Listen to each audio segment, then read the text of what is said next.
Damien, bonjour, c'est un plaisir de te retrouver sur DC Mag. Alors, on va rappeler que tu es à l'origine d'un projet qui est quand même un sacré projet qui s'appelle Fossea DC, donc Fossea Data Center. Peut-être nous rappeler rapidement ce projet, puis nous dire où tu en es, puisque vous avez procédé à l'inauguration du data center.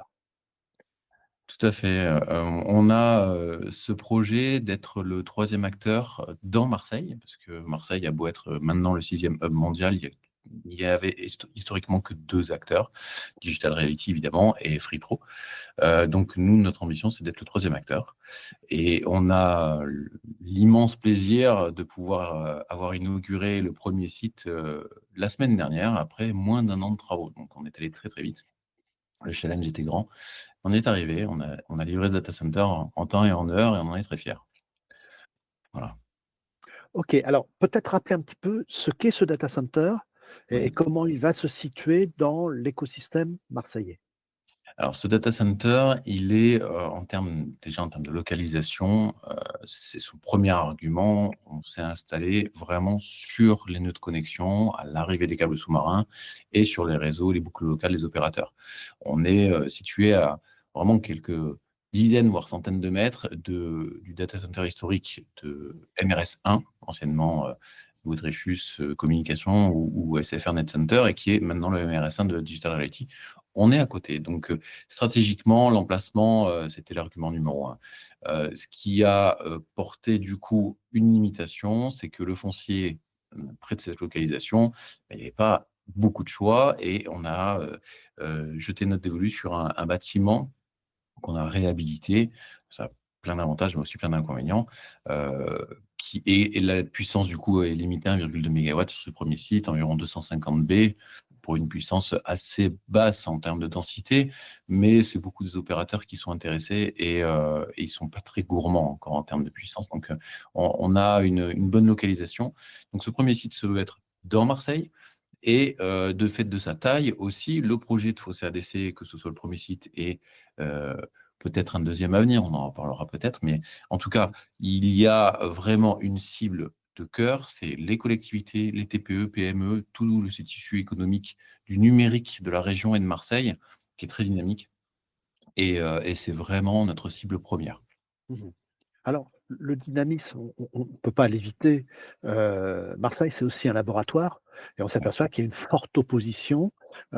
Qu'est-ce qui permet à Fossea Data Center d'être un projet innovant en la matière et qui va s'intégrer, beaucoup plus dans, je dirais, auprès des politiques locaux? Alors, j'ai la chance, d'être en discussion avec, les collectivités, que ce soit, la ville, la région, un peu la métropole. En tout cas, il y a eu des échanges, pas mal, et jusqu'à présent, on va dire que le projet de Fossé ADC a ouvert une porte, parallèle, on va dire, c'est complémentaire. La complémentarité de l'offre, c'est vraiment ce que je porte depuis le début. C'est dire, il ne faut pas résumer, la problématique des data centers, comme, la municipalité, le voit, aux hyperscales. Alors les hyperscales dans une ville comme Marseille, ça pose des problèmes. Marseille, il y a très peu de foncier, c'est une ville qui est très enclavée par les collines, le réseau électrique est très mal desservi, ça pose plein de problèmes et on peut comprendre que les municipalités, au bout d'un moment, disent: «Oh, on peut plus là, les hyperscales, allez voir en dehors de la ville» et ils les ont incités fortement, à aller s'installer plus du côté de la zone industrielle, du port, de Fos et autres. Donc, il y a vraiment une volonté politique de se dire: «Là, dans Marseille, les hyperscales, on ne peut plus». Sauf que, il y a des data centers et data centers et nous, on arrive en disant: «Mais vous avez oublié aussi toute une frange de l'économie qui a besoin de data centers, mais de proximité». Pour 2 raisons. 1, les entreprises ETI, TPE, PME ont soif de proximité et de services de proximité. Et deuxièmement, c'est que aussi pour l'avenir, les data centers de proximité ont toute raison d'être notamment pour la récupération de chaleur fatale ou l'intégration dans un milieu urbain. Il y a vraiment comme tu l'as dit, un laboratoire, un un proof of concept à faire à Marseille, qui est la ville parfaite pour ça, avec, toute sa demande, cette complexité, son cadre, heu, géographique, politique, de connectivité.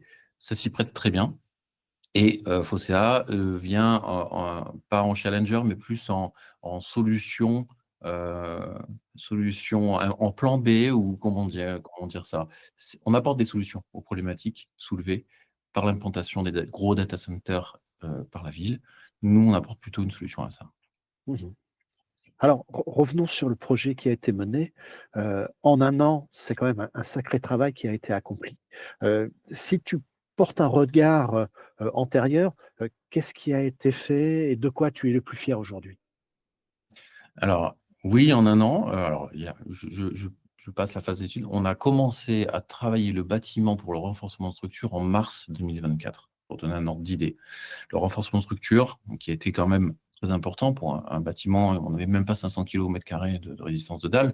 On a dû donc faire un gros travail. Ça a duré presque 3 mois, de mars, à mai, non 2 mois, fin mai, et on a pu commencer vraiment les travaux réellement pour le data center en mois de mai. Donc, temps record.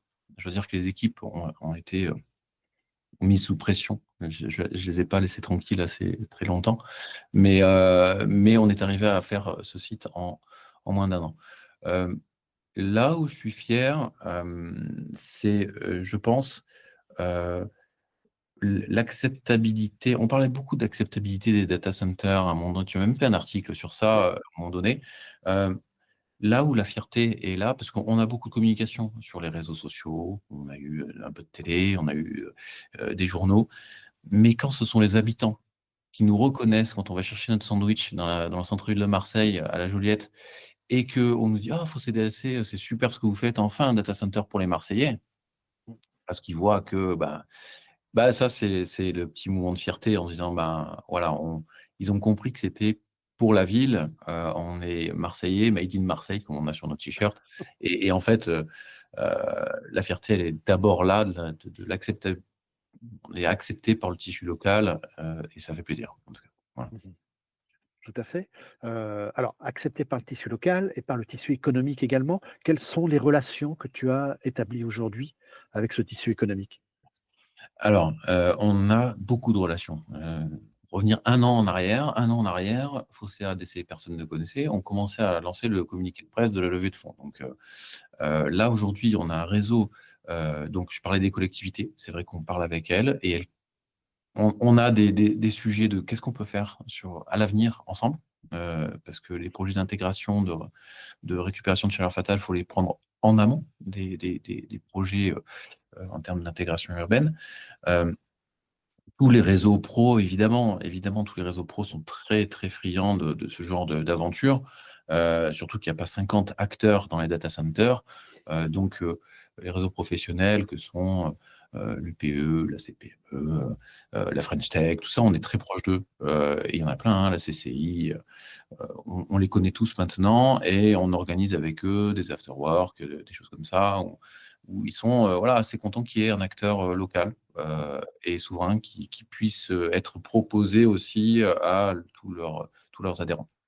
Et après on a les entreprises, ça va vraiment l'ETI, à la start-up qui commence, qui demande juste, si un quart de B, si possible.